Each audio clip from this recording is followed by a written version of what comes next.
Welcome, friends, to a launch for the history books. NS-37 is set to launch from our West Texas side, Launch Site 1, with a crew who has been waiting for this moment to cross the Kármán line. I'm Tabitha Lipkin. And I'm Claire Luce. And this is New Shepard's 37th flight. The human need to explore is deep within all of us. Our ancestors crossed mountain ranges, sailed open oceans to map new lands, and sought out the unknown, while always looking to the stars. We're curious, and now we're at a place where we can pioneer new horizons. Now is the time. New Shepard has cleared the tower. Look at our beautiful Earth, you guys. To open the promise of space to all. Guys, we're doing it! And lay the way for generations to come. When our descendants look to the stars, they'll remember this time. When they reflect on where it started, they'll remember this place. And when they honor those first explorers who said, "Let's go," they'll remember these bold steps. We are of blue origin. And this is just the beginning.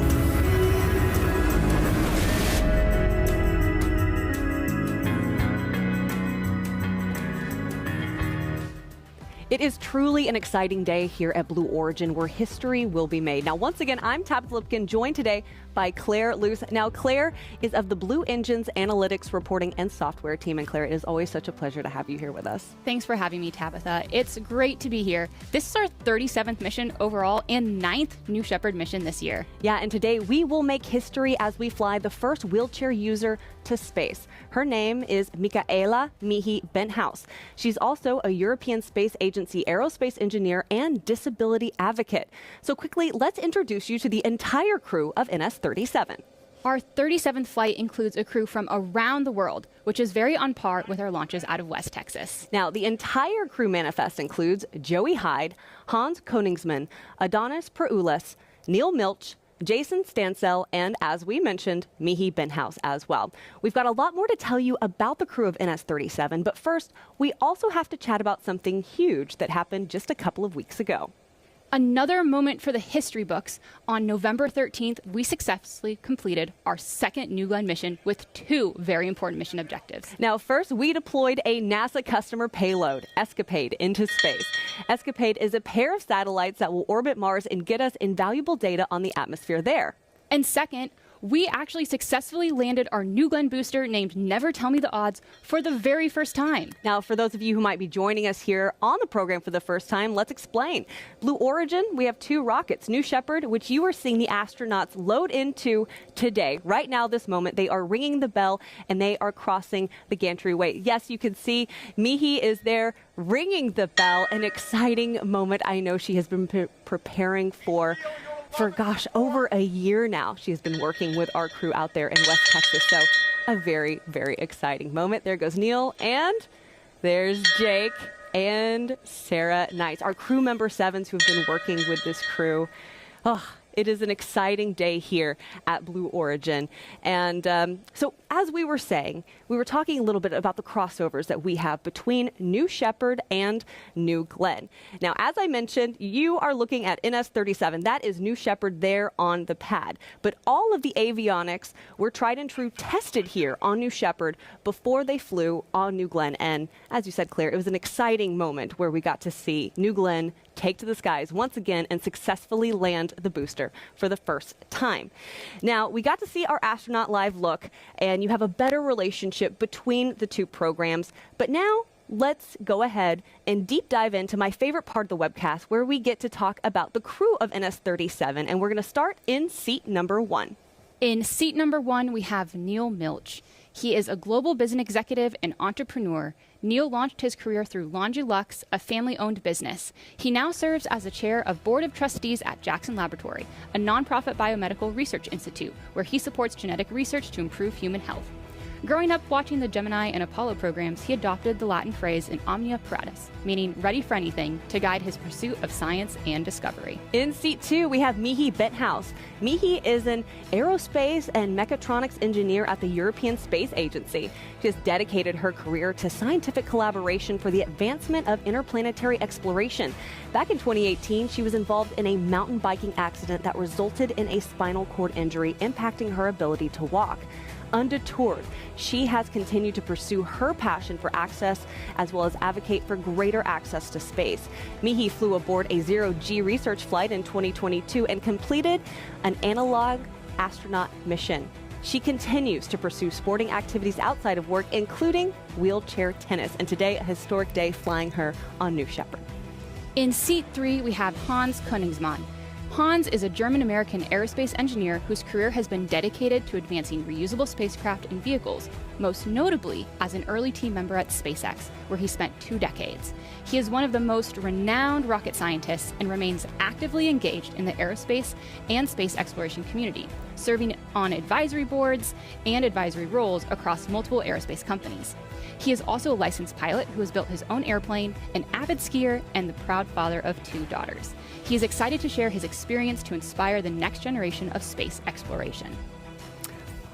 All right, we are going to continue to tell you about the crew of NS-37, but right now we are going to watch the astronaut ingress. So let's go ahead and toss it over to NS-37 on the crew pad.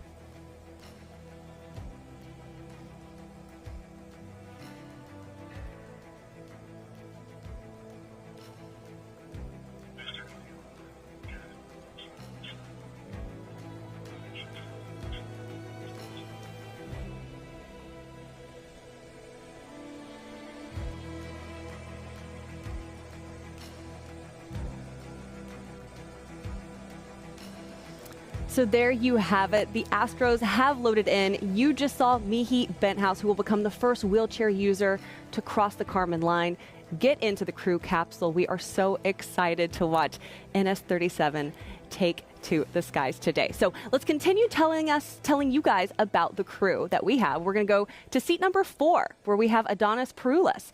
Now, he is a seasoned entrepreneur, investor, and mining engineer. He is the founder and chairman of Pella Resources, a co-founder of Energy Revolution Ventures, chairman of Rainbow Rare Earths, and the CEO of Chariot Limited, which are advancing and developing innovative technologies and global opportunities in the energy transition. His career and philanthropic work reflect a consistent commitment to education and the responsible and sustainable development of Earth's resources, combining technical expertise with a vision for long-term environmental and social impacts. His flight aboard New Shepard represents a lifelong dream to see the world from space. In seat 5, we have Jason Stansell. A self-proclaimed space nerd rooted in West Texas, Jason has watched the space industry expand to offer commercial spaceflight opportunities from his own backyard. With a degree in computer science from Tulane University, he has channeled his enthusiasm for creativity, passion for adventure, and love for science and physics into scuba diving, driving cars, riding motorcycles, flying planes, and of course, studying rocketry. Jason is looking to inspire healthy skepticism and promote science education through his experience. He is also dedicating his flight to his brother Kevin, who passed away in 2016 to a hard-fought battle with brain cancer. In seat number 6, we have Joey Hyde, a physicist and quantitative investor. Joey recently retired from his career at a leading hedge fund. He lives in Florida with his wife and 5 children. His grandparents ignited a fascination with space when they brought him to watch the 1988 launch of the Space Shuttle Atlantis, which sparked a lifelong curiosity in human spaceflight and exploration, leading him to earn a PhD in astrophysics. Joey sees this flight with Blue Origin as a continuation of his commitment to advancing science as well as inspiring generations of explorers. His spouse, by the way, Elaine Hyde, flew earlier this year back on NS-30. So pretty cool to have her fly, and now here he is. I can't imagine what the conversations that Elaine had, and now they get to share something together. Yeah, and you can see in our crew right there, Out of the Blue is what they have named themselves. And I know they are so excited for this moment to cross the Kármán line. But right now, let's talk about the mission patch. Well, the NS-37 mission patch pays homage to the crew and Blue Origin's vision. The symbols embedded include, first, the DNA, which symbolizes the importance and impact of science to Neil Milch. We also have the hippo, represents Mishi's favorite animal, her plush hippo, which comforted her in the hospital after her accident, and it will join her in space. We also have the tennis ball, symbolizes another of Mishi's competitive passions. And then we have Adonis, which he has his baobab tree, which is iconic to South Africa. There's also the spiral galaxy, which symbolizes Joey High's astrophysics research. The dog bone shape and then the K are in memoriam of Jason Stansell's brother, as well as a representation of the Satellite of Love from their favorite show, Mystery Science Theater 3000. And the shards that you see, those kind of shards of glass, those represent Blue Origin's commitment to breaking down the barriers to accessing space, including cost, nationality, and ability. All right, right now is an exciting moment. We are at T-minus about 28 minutes and 45 seconds into NS-37. We are going to toss it over to the vehicle, which is on the pad, and we are going to wait Capcom. Now, that is an exciting moment where we get to hear from our capsule communicator that will do the astronaut comms check. Today, our Capcom is Laura Stiles, and she will be checking in with this crew who has named themselves Out of the Blue.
All right, crew.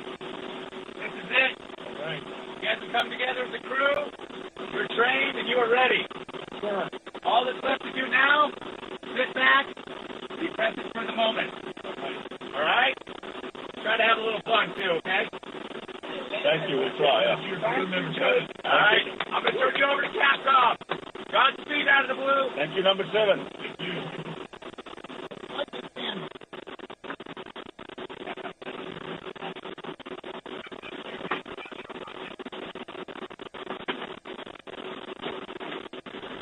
Kármán line, Blue Control. Good morning, crew, and welcome aboard the RSS Kármán line. Let's get started with a comm check. Reminder, turn your head to the right toward the mic. Astronaut Jack, comm check.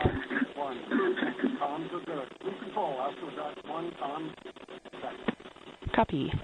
M, comm check. Blue Control, I will be 4x4. Copy.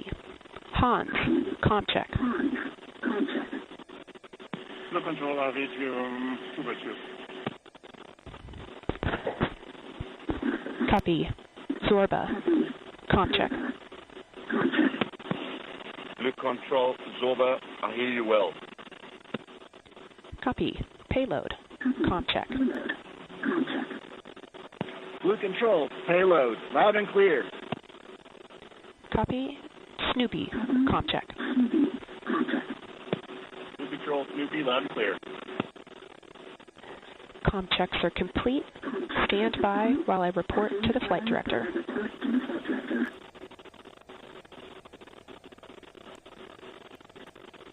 We've just heard our astronauts have received confirmation that their comm check systems are working and everyone is in the cabin good to go. Every crew has a special name, like Tabitha said, and this crew has named themselves Out of the Blue. Yes, and it's because they said, as a crew, it felt like not only did this moment kind of come out of the blue, even though that they've been waiting their lives for a moment like this, but they are also then traveling out of the blue. So it has a couple of different meanings there. So if you're just joining us, we're about T-minus 24 minutes and 20 seconds from New Shepard's 9th mission this year and 37th mission overall. And did you know that New Shepard has flown to date 80 individuals above the Kármán line? That's 11% of people above the Kármán line. And after this mission, the total number of people flown on New Shepard will be 92. But it's actually 86 individuals, and that is because 6 Astros have come back for round 2. 6 flying twice, that's because New Shepard offers astronauts a life-changing shift in perspective.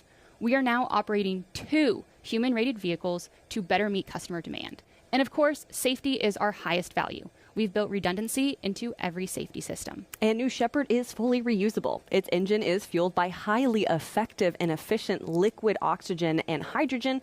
During flight, the only byproduct is water vapor, no carbon emissions.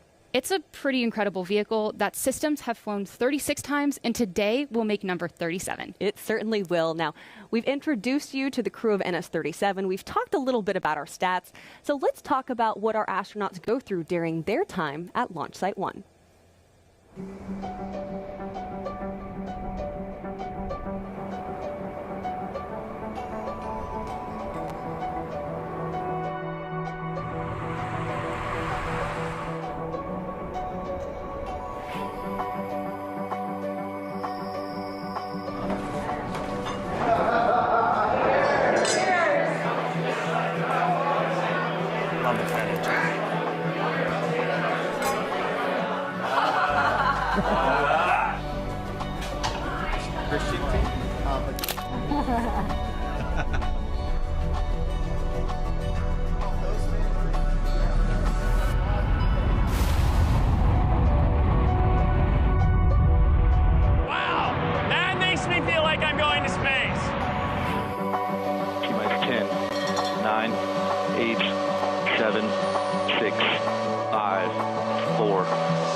What a credible experience. That video is just a taste of what our Astros experienced during their time out in West Texas. Yeah, now, you know, the experience you can see is really something that we emphasize. We've built the astronaut experience with the authenticity of Texas, and I can tell you that is absolutely true because I am from Texas, and every time I'm out there and I'm at Astronaut Village, I feel like I'm back at home.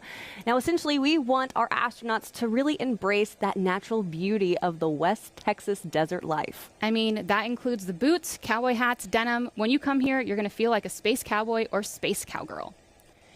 Well, next, one thing we want to focus on is how New Shepard has been designed with accessibility first mindset.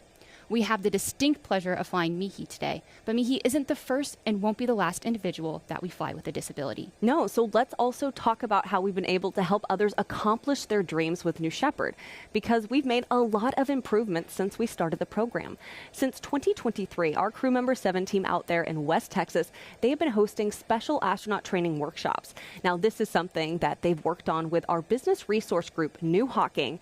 And for those who don't know, New Hawking essentially supports our Blue Blue Origin teammates with disabilities. They're also doing great work to build acceptance and create better accommodations for people with disabilities, whether they're joining Blue or going through training or just in their everyday work life. The CM7s have also hosted one workshop with Astro Access, a project dedicated to promoting disability inclusion in humanity space exploration by paving the way for disabled astronauts. In fact, Blue Origin was actually nominated this year at the Global Space Awards for Partnership of the Year with Astro Access.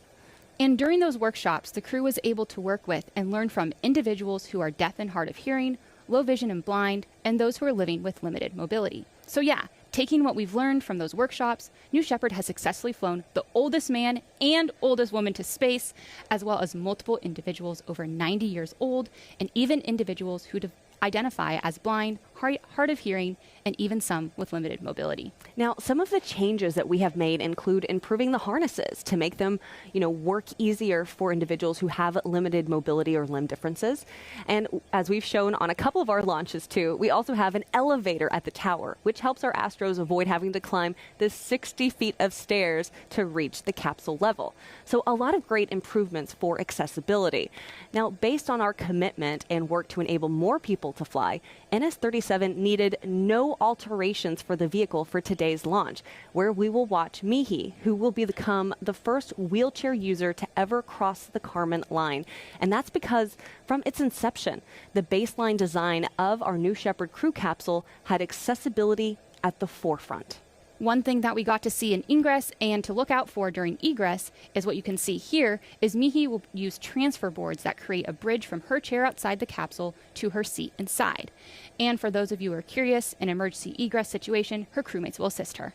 Here at Blue Origin, we are always improving and taking in feedback.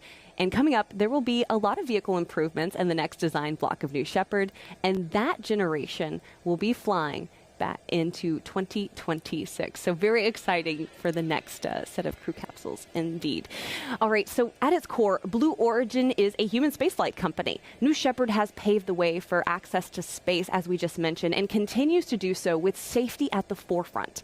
So let's check out how all the systems on New Shepard work together to keep our crew safe on their journey to the Kármán line and back. Safety is foundational to everything that we do at Blue Origin.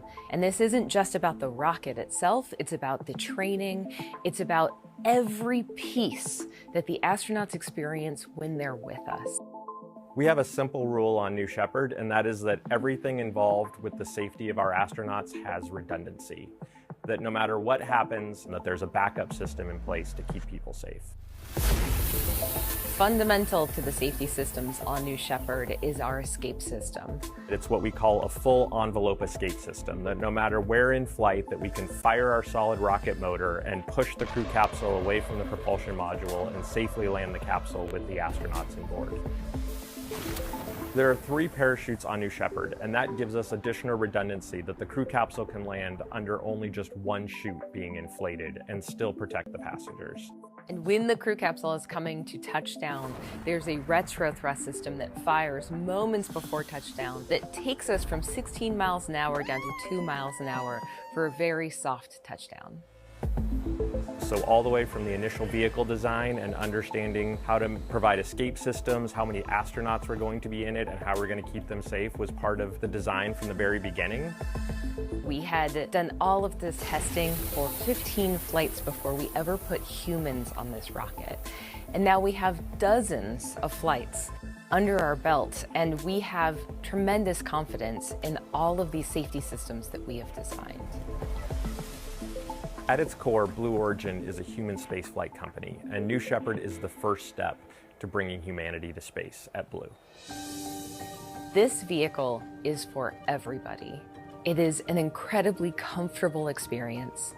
We have flown people who are 90 years old down to 18, people with disabilities, with low vision. Anybody can fly on this rocket. And we'll come back and we'll talk about that. Astronaut training is designed so that folks arrive and learn everything that they need to know about the rocket, about what they'll experience on launch day. We want our astronauts to feel incredibly confident. So they will be trained on every single possible flight day scenario and shown that they can execute what that looks like. Safety is woven into every process that we do at Blue Origin, whether it's the design, the operations, the maintenance, and our mission readiness. When we make the decision that we're ready for a mission, everyone on our team and at Blue feels accountable to keep them safe.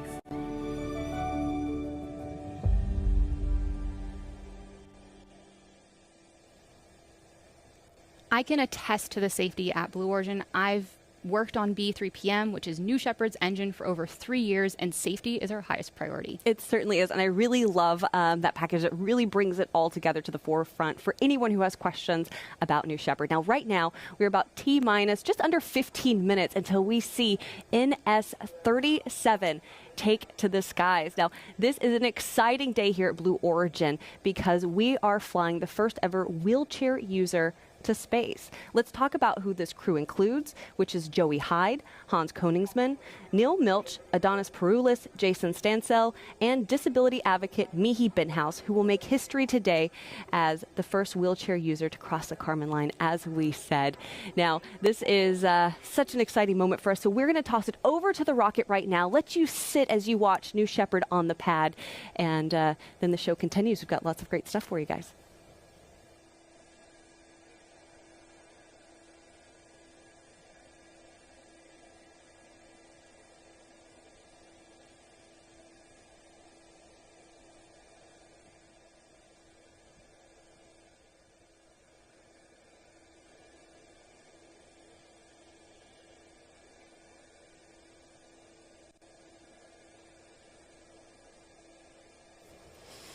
All right, it is T-minus 13 minutes and 30 seconds, and we want to talk about some of the individuals that you have seen on your screen and you will see on the ground helping out our crew, making sure that they stay knowledgeable and safe, and that is our CM7 crew, aka Crew Member 7s. Let's break it down. The crew that flies to space and back is a crew of 6, and CM7 are actually virtual crew members who are right there with the astronauts from the moment they arrive in Texas through their entire flight training and all the way to the moment when they enter the crew capsule. Yes, they're also the first faces that they see when they go back out to the crew capsule. And for this flight, our CM7s are Jake Mills and Laura Stiles. The CM7s are embedded in the mission, and they greet them, and they get to greet them once more when they return to Earth. So let's take a look at these impressive individuals, our Crew Member 7s. Command engine start. 2. Crew Member 7 is a very unique role at Blue Origin. And traveling to space is an incredibly life-changing experience. Oh my goodness. You want somebody who's guiding you through it that doesn't just understand the technical side of the rocket and the launch operation, but also has the soft skills to truly support you through this wonderful journey. That's why Crew Member 7 is so important. There are 6 people that fly on the New Shepard crew capsule. The 7th person is Crew Member 7. We have 2 Crew Member 7s for each launch. One of the Crew Member 7s, they are with the astronauts pretty much 24/7. They are staying at the village, they're training them. We have another Crew Member 7 that serves as capsule communicator. And that's the person who is back physically in the control room and is actually talking to the astronauts when they're in the capsule. Everyone on the Crew Member 7 team has to be comfortable in a really dynamic operations environment. You have to be unflappable in anything that might come your way. We have folks from NASA, we have world record holders for skydiving, a nuclear submarine officer. It's truly a very diverse set of people bringing unique skill sets to the table. The most important role for Crew Member 7 is to instill confidence in the astronauts that we fly on New Shepard. And really that comes down to a very good training program. Safety is absolutely paramount to everything that we do here at Blue as we build this road to space. We have a crew capsule mock-up where we run through full mission simulations. Separation confirmed. You are free to unstrap. So the only surprise on launch day is the incredible view outside of those windows. This is nuts! Where they can look at the Earth and be changed. Oh, wow. And bring that feeling back to Earth with an inspiration to protect the Earth. Because that's what we're doing this for. We are doing this for the benefit of Earth.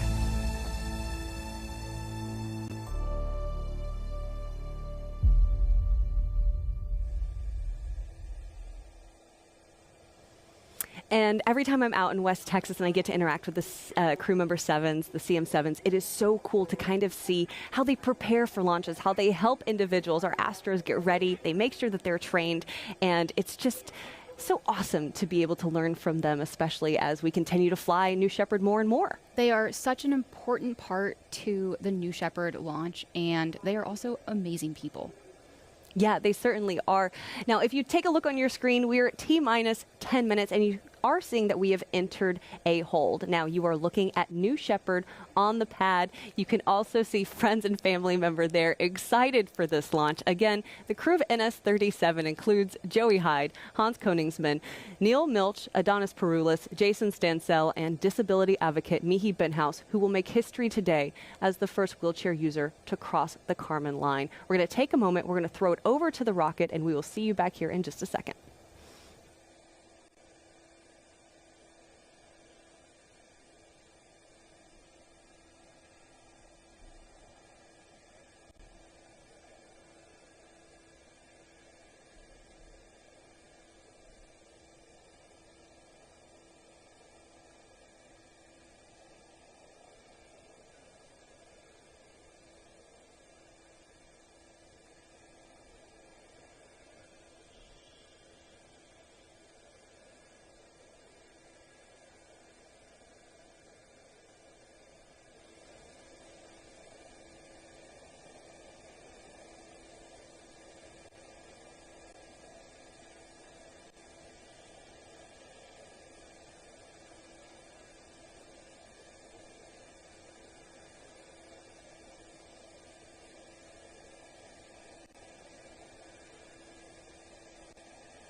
Friends, welcome back. You are watching NS-37. We're at T-minus 10 minutes right now. We are in a hold. And while we're in this hold, I want to talk about our previous flights. There have been 15 previous flights where we have carried crews of astronauts to space. And on every single flight, we hear the incredible reactions from our passengers and the profound effect that it has on them. And today, Out of the Blue, which is the name that our crew has named themselves, will add 6 more Astros crossing the Kármán line. Capsule. Go. Holy monkey. Booster. Is this wild? Go. Each person that goes up there. Oh my golly. This is nuts. Ground. Go. All of a sudden has a totally different perspective. Wow, look at that view. Capcom. Go. Of this little place here. New Shepard is go for launch. This is heaven. It's almost like an out-of-body experience. New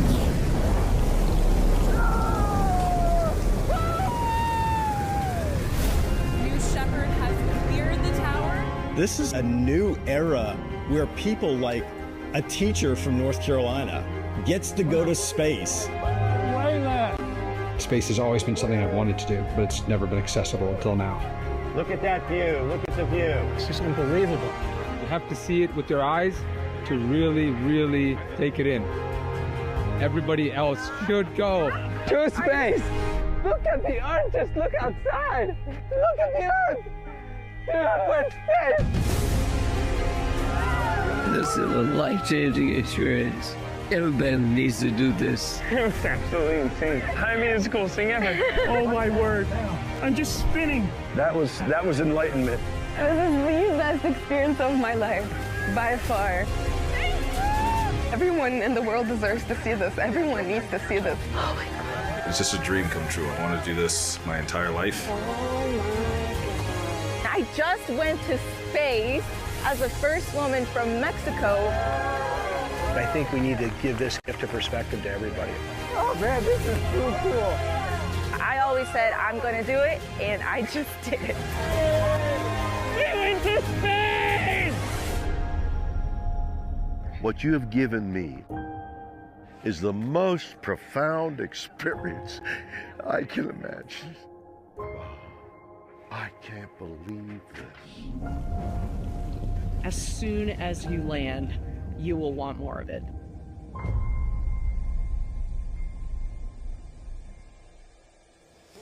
All right, right now you are looking at New Shepard out on the launch pad. This is NS-37, and we are currently in a hold due to upper level winds. We will have a new T0 that will be forthcoming here shortly. But in that meantime, let's go ahead and toss it back over to the rocket. Again, an exciting day for our NS-37 crew, which includes Joey Hyde, Hans Koningsman, Neil Milch, Adonis Peroulis, Jason Stansell, and disability advocate Mihi Benthouse.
Welcome back, everyone. We are currently in a hold due to upper level winds. You are watching NS-37. Now, there's something we want to talk about. One of the most significant aspects of a New Shepard flight is the profound effect on the astronauts who've experienced it and the ripple impact it has on their lives and the lives around them. This is transformative. It's an experience that's often referred to as the overview effect.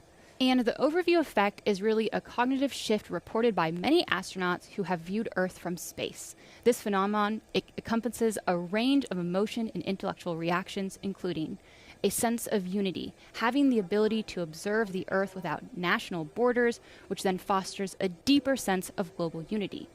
Also, the fragility of Earth. Many astros report that the thin layer of atmosphere and the finite resources become starkly apparent when they look out of those windows. This helps them emphasize the need for environmental stewardship. It also has personal transformation. Astronauts report a profound change in their perspective on life, leading to a greater appreciation for the planet and the renewed sense of purpose back here on Earth. That's right, and it's such a huge part of what we do here as well. The impact that a New Shepard flight has on astronauts after a journey aboard is more than a physical adventure. It's a journey of self-discovery and profound insight. The experience, it actually often leads to a heightened sense of awareness. Now, that's kind of like a greater consciousness of global issues such as climate change, poverty, and conflict, as well as inspirational leadership. Many return with a renewed mission to contribute positively to society, often becoming advocates for space exploration and environmental causes.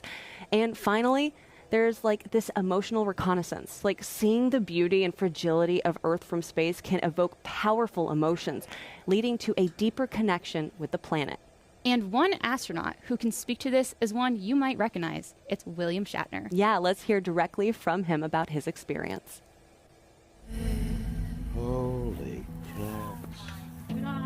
Weightlessness. Oh, Jesus. Oh, my God. Oh, wow. I can't believe this. Everybody in the world needs to see. There is Mother Earth and comfort, but what you see is black. Oh, I hope I never recover from this. I hope that I can maintain what I feel now. I don't want to lose it. What you have given me is the most profound experience I can imagine. I'm so filled with emotion about what just happened. Jeez. Oh my God. It was unbelievable. Oh, I'm telling you.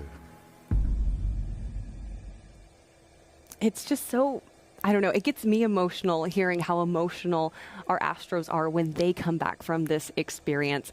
If you're just joining us, you are watching NS-37. You are looking at New Shepard out there on the pad. Now, we are currently in a hold due to upper level winds. Right now, we're going to toss it over to the rocket and check back in with you in just a little bit.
Hey friends, you are currently watching NS-37.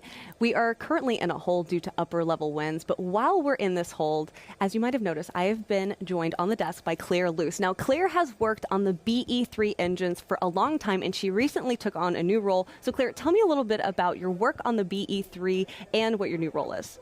Of course. So I love New Shepard because I worked on the BE3PM engine for over 3 years. But currently my new role is on the Blue Engine's Analytics Reporting and Software team, or what we like to call is BEARS. It's a fun name. And on BEARS, we help all the engines at Blue, so not just BE3PM, but BE4, BE3U, BE7, and it's a bunch of software engineers that are help solving problems and that all the other engineers, propulsion engineers, need. Can you tell me a little bit more about kind of more into their jobs and what the back rooms are really like? Oh, of course. So on New Shepard, we have the engineering backroom, which is the role that I'm certified as the BE3PM engineering backroom. And it's a certified role that helps support the controllers. So we have the booster controllers, the capsule controllers, but then there is a whole team of engineers who specialize in subsystems like the BE3PM engine. So we have these engineers that are monitoring their specific subsystem. Like I said, I'm the BE3PM engine, and I have teammates that are currently working this launch, but we also have different subsystems like the avionics hardware system or the fluids team. And of course, these are all headed up by our engineering backroom lead. So it is just a few of the people that help make this launch possible. What is launch day like for your team? Well, they wake up really early. You have to be on console at a pretty early hour when the vehicle rolls out. You power the vehicle on. You're going to have to fill it up with propellant. Of course, my team is monitoring the engine at that time. So this has all happened before the crew even loads into the vehicle.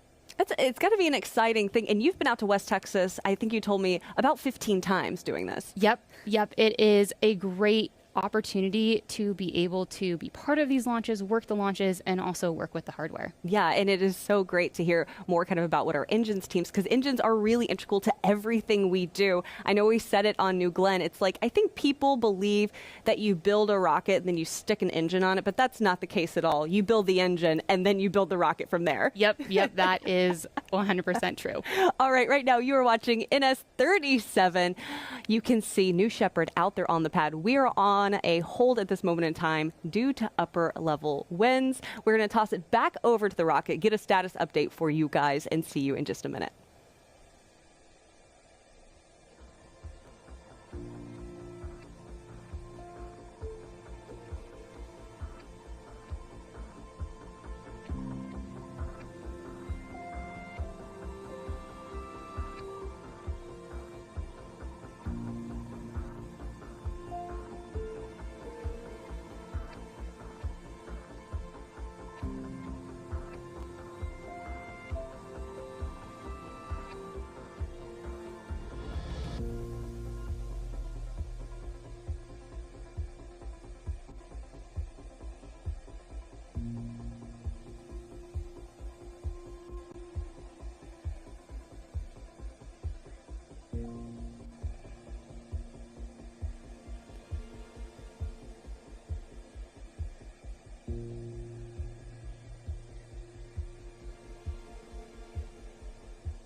Hey friends, you are watching NS-37. Right now, we are currently in a hold due to upper level winds, but not to worry. We get to show you exactly what our Astros have been up to over the last couple of days. And just yesterday, they had an exciting adventure as they prepared for this moment where they are sitting in the capsule as we speak. So this is them, I believe, going into, the barn, right? Yeah, that is where we store our New Shepard boosters. And as you said, it has a fun name, the barn.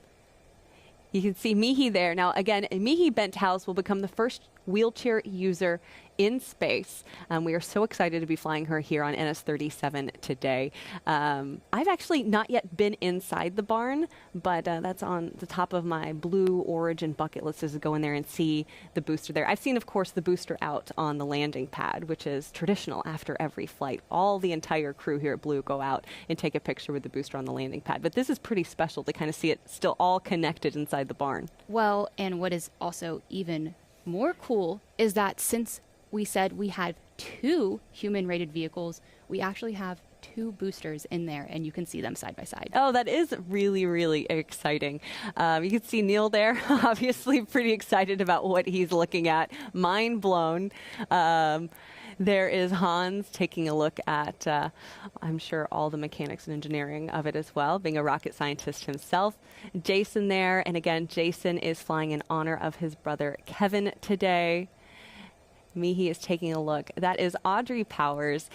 She is also one of our NS New Shepard astronauts. Pretty exciting to have her continuing to lead the New Shepard team. Joey, everyone, really getting to learn more about the science behind New Shepard. A great moment for a crew picture. And you can see behind them all of the patches that we have. Those are all the patches that these vehicles have flown. That's it. 37 is a lot. It really is. It's something that I think all of Blue is really proud of. Yeah, right now you're also kind of getting a live look at our crew out there, excited for this moment. Again, you are watching NS-37. We are currently in a hold due to upper level winds. We're going to toss it over to the rocket, get a status update, and be back with you guys shortly.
As you might have noticed, if you're taking a look on your screen, the hold has cleared. We were in a hold due to upper level winds, but now we are proceeding. We're at T-minus 9 minutes into NS-37. Now, any minute, we are going to be hearing that crucial go, no-go poll. So let's toss it over to the rocket and listen in.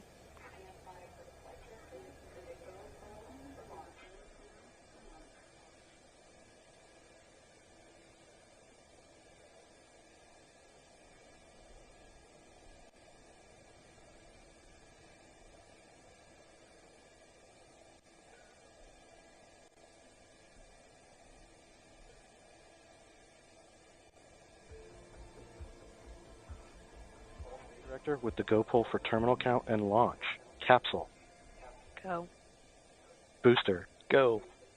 Ground. Go. Inco. Go. Safety. Go.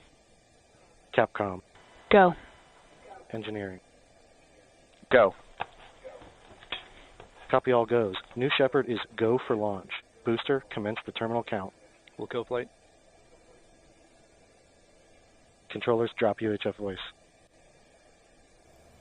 You just heard it there. We are go for launch. Yes, we are so exciting. Now, as we mentioned today, Mihi Benthouse will become the first wheelchair user in space. Her story, her advocacy, and her passion are evident in everything she does. Check it out. I think there was not like this one moment where I realized that my dream of going to space is not over. I was like a very sporty person, so I did like a lot of mountain biking, snowboarding, I did parkour where you jump about walls and this kind of stuff. Obviously, life changed a lot after my accident, and I think the biggest impact, of course, is using the wheelchair and everything which comes with the spinal cord injury. And I really figured out how inaccessible our world still is and how sometimes socially excluding a wheelchair can be, even though nobody is like actively excluding you, right? She has an inspiring part, yeah? Many people respond to her and she does things that you don't expect her doing, right? And so they're fascinated by that. And I kind of feel the same way. She is, I think, an explorer, adventurer, yeah? And the wheelchair does not really stop her from doing that.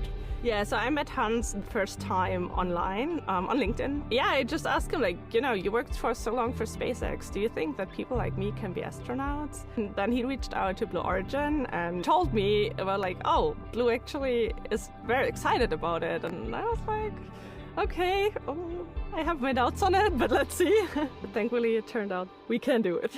So Hans and me ending up flying as a team. I think it was about a year ago when we first did our workshop with Hans and Michi on site. We made some prototype hardware, and then we tested out the prototype hardware, and we figured out a lot of things that didn't work and a few things that did work, and really refined and practiced those. We have their business resource groups here at Blue Origin, like New Hawking, and organizations like Astra Access have been great to come in and do workshops with us and figure out what's possible and wasn't possible.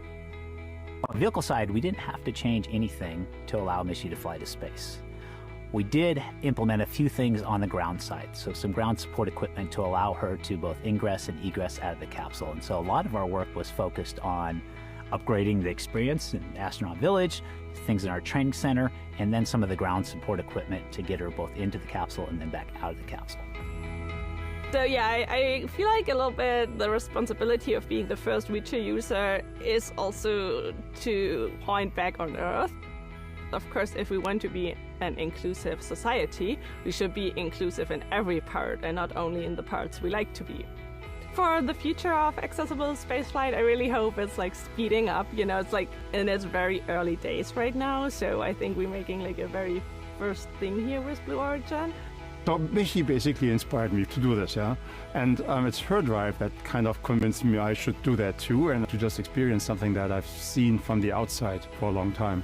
This is exciting work because this is what New Shepard was designed to do, to increase the access to space so all different kinds of people can have that experience of seeing our Earth from space.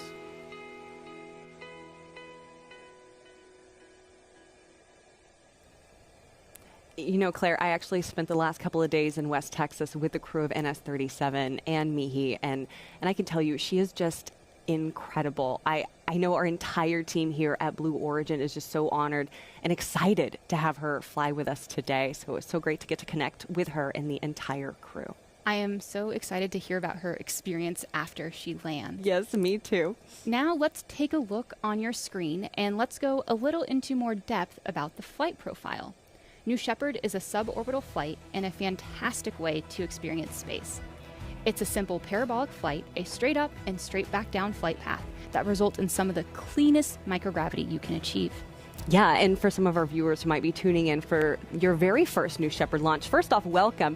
But our New Shepard rocket has a vertical takeoff and vertical landing. Now, as you're watching, you can see, obviously, the capsule and the booster go up together, and then they separate. At this moment in time, the capsule is experiencing 0G. Our Astros are looking out those big, incredible windows. And then the booster, due to its aerodynamic shape, you can see the fins coming out on this reenactment of it. It helps lead it back down to Earth about 2 miles from where it launched from. While that's happening, the capsule is then also making its way back to Earth. But because of its shape, it's more of like a teardrop type of shape, it's a little slower. Now, during this time, the Astros can experience up to 5 Gs, and then we have 3 drogues. Those are those little things. You're like, are those parachutes? No, those are drogues, and those pull out the main parachutes. What's cool about that is New Shepard, again, redundancy, safety built into every system. We only need 1 parachute, but we have 3. And then right before it lands, we have that retro thrust system that puffs up that big little cloud of dust that you see. You think, you're like, man, that's a hard landing. It is not a hard landing. It is soft. It slows it down to 1 to 2 miles per hour. There is the entire flight profile for you on your screen. And another thing that makes New Shepard so special is the size of our windows. Some of the biggest ever flown in space. That's right. If you take a look on your screen, you can see the size comparison to the Mercury Redstone Freedom capsule that Alan Shepard flew back in 1961. Yeah, it's so incredible to look at that comparison. Bigger than a 747, and I just can't imagine what it is like. I see the videos, but seeing it in person has to be totally unreal. At T-minus 2 minutes, we are starting to hear the voice of mission control coming in. Retracting the sunshade and capsule access bridge. The vehicle is starting to go through its bit checks, which are built-in test. Again, T-minus 1 minute and 50 seconds. New Shepard is fully autonomous. Transition to onboard hydraulic pumps.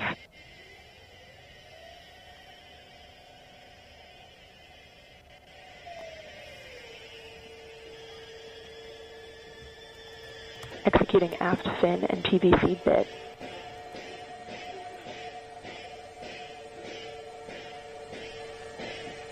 Engine thrust vector control built-in test in work. Vehicle is now on internal power.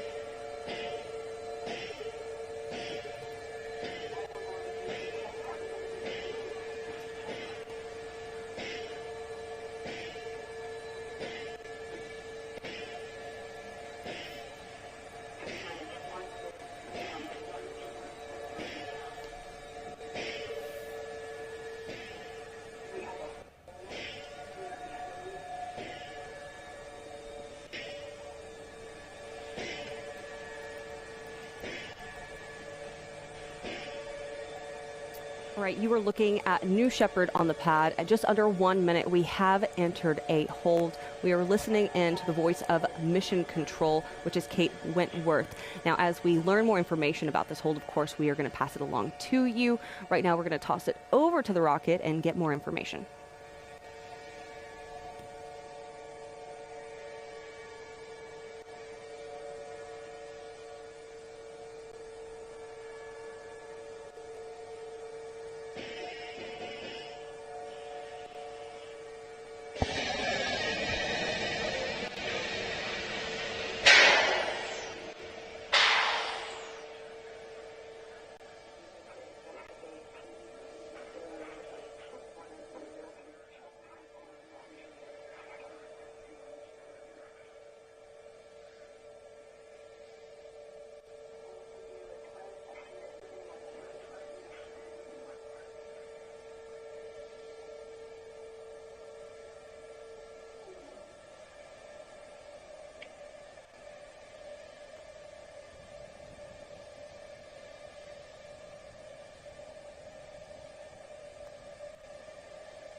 Hey friends, you are watching NS-37. We've entered a hold at just under a minute into launch. Now the hold was called to evaluate an observation during terminal count. I know everyone here is on the edge of their seats because this is such an exciting mission for us. Again, Mihi Benthouse will become the first wheelchair user in space. Now, while we wait, we want to introduce you entirely to the crew of NS-37, and let's start in seat number 1.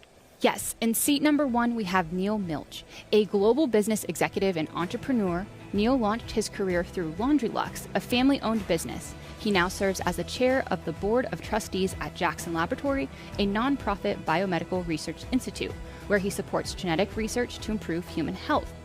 Growing up, watching the Gemini and Apollo programs, he adopted the Latin phrase in omnia paratus, meaning ready for anything, to guide his pursuit of science and discovery. And I got to talk to Neil, and I can tell you he is ready for anything. I know he's so excited for today. Let's talk about seat number 2. We have Mihi Benthouse. Now, Mihi is an aerospace and mechatronics engineer at the European Space Agency. She has dedicated her career to scientific collaboration for the advancement of interplanetary exploration. Back in 2018, she was involved in a mountain biking accident that resulted in a spinal cord injury, impacting her ability to walk. Undeterred, she has continued to pursue her passion for access and advocate for greater access to space. Now, Mihi actually flew aboard a zero-G research flight back in 2022 and completed an analog astronaut mission. She continues to pursue sporting activities outside of work, including wheelchair tennis. In seat number 3, we have Hans Königsmann.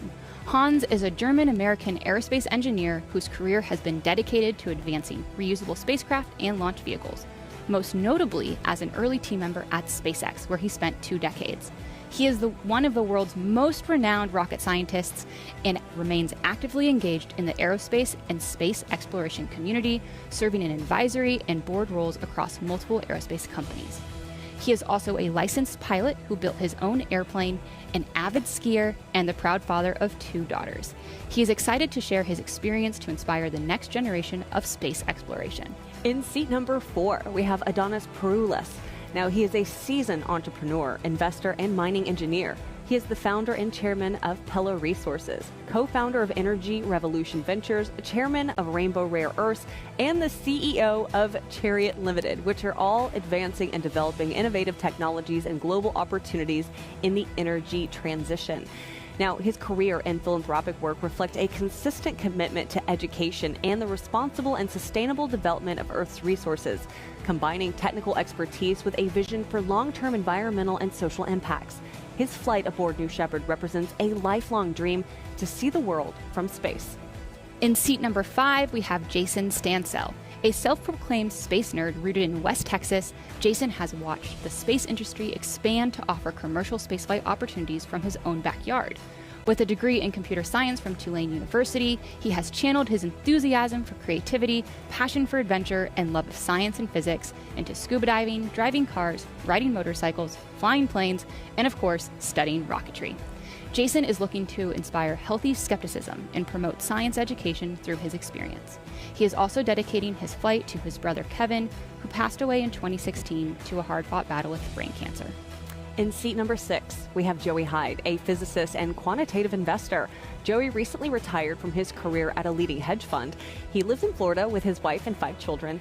His grandparents ignited a fascination with space when they brought him to watch the 1988 launch of the space shuttle Atlantis, which sparked a lifelong curiosity in human spaceflight and exploration, leading him to earn a PhD in astrophysics. Joey sees this flight with Blue Origin as a continuation of his commitment to advancing science and inspiring future generations of explorers. By the way, fun fact, earlier this year, his spouse, Elaine Hyde, flew back on NS-30. How cool is that? That's amazing to have something that they both can share, this experience of both going on a New Shepard flight. Yes, I would like to know what those conversations are like at the dinner table next week. Like, oh, yeah, now I really know what you were saying. You're like, yes, it's like this incredible experience. I have, the overview effect has really impacted me. All right, now let's also talk about the mission patch. So the NS-37 mission patch pays homage to the crew and Blue Origin's vision. And we have a couple different symbols embedded into the patch. So first we have the DNA, which symbolizes the importance of impact of science to Neil Milch. As you can see there on the left, we also have the hippo, which represents Mihi's favorite animal, her plush hippo, which comforted her in the hospital after her accident and will join her in space. There is also on the patch the tennis ball, which symbolizes another one of Mihi's competitive passions.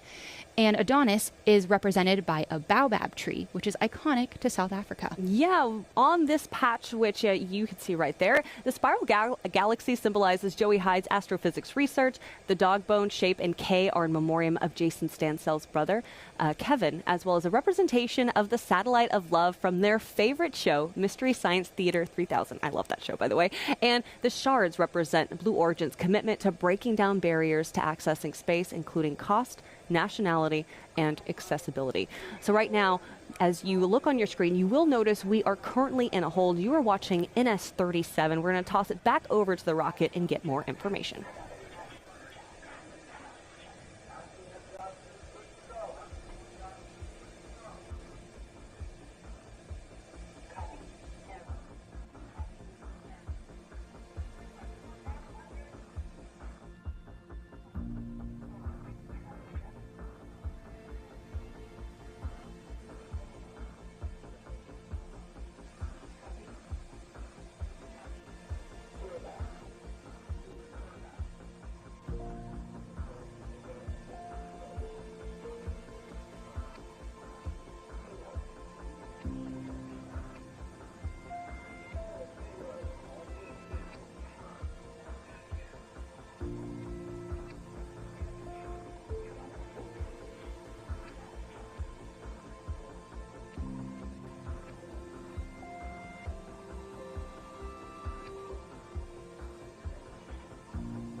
Okay, we are hearing from the flight team that they have decided to terminate the countdown for today.